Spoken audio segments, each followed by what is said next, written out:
Kuki tariba chingsing Paktaknana Poppy plantation tourakhibana maram oiraga ngasi Imphal East ki Santi Khongbal amadi Sabungkho khunauda echao thoklaga yum kaya thumjanlakhibani haina social worker Achoibam Deben na phongdokhre ngarang numidang Santi Khongbal amadi Sabungkho khunaugi akoibada lairiba chingi saruksingda takhiba nongna maram oiraga Laikayani asigi yum kaya ising thumkiba adu yengsinkibada phongdokhibani lamlai kendrada Indian National Congress ki mirep oikiba amadi social worker oiriba Achoibam Deben na hai ising asi ngasi ayuk anganbada khangaudana thumjanlakhibani masigi haurakfa masi maru oina kukina namna tariba akoibada lairiba chingsingda poppy kaya paktaknana tharakpa umang kaya makoina kok thorakpadagi khutsemgi echao thorakpani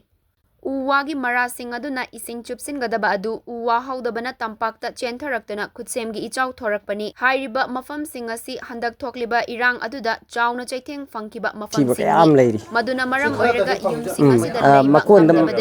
tongan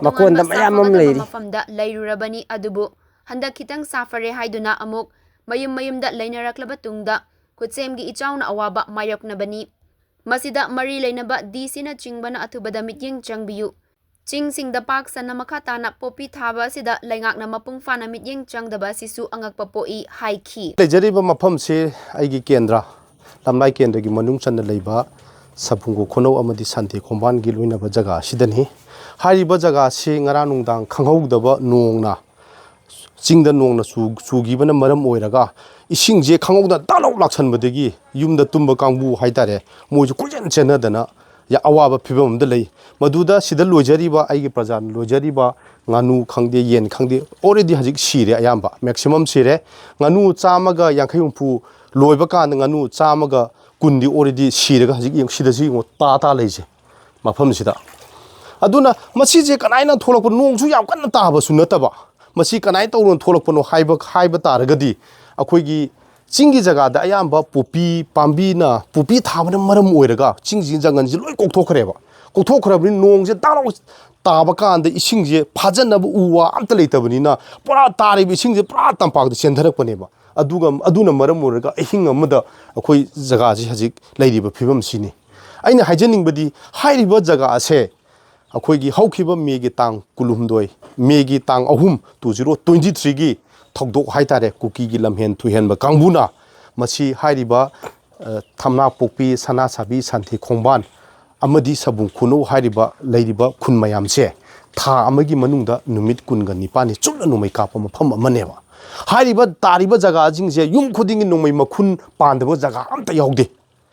leiriba praja jingje kochen chendana awa na to ngaha leraga mi mayumda mulek ngaha leraga amu swaida mulek moje leibam sagang khangna leiraba timing haitare ne adudu waraba timing sida pia lakpa kitang di phare pia lakpa kitang phare na hamaina yum kai samdan khojanna leinerba matam sida nongi surakpana maram oiraga hoji awaba mu mayoknare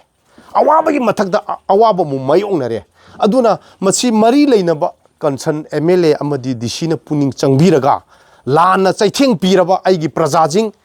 ama sije amutang di mieng changbiu haiba wafam se press media gi mafamda yam thamoi sengna aina apin tawjari masi je ngarang han thabagi nate disang se na tharak pa haiba tare masi akoina sum khanbada 2017 adwai degi maximum akoi je thabarang khale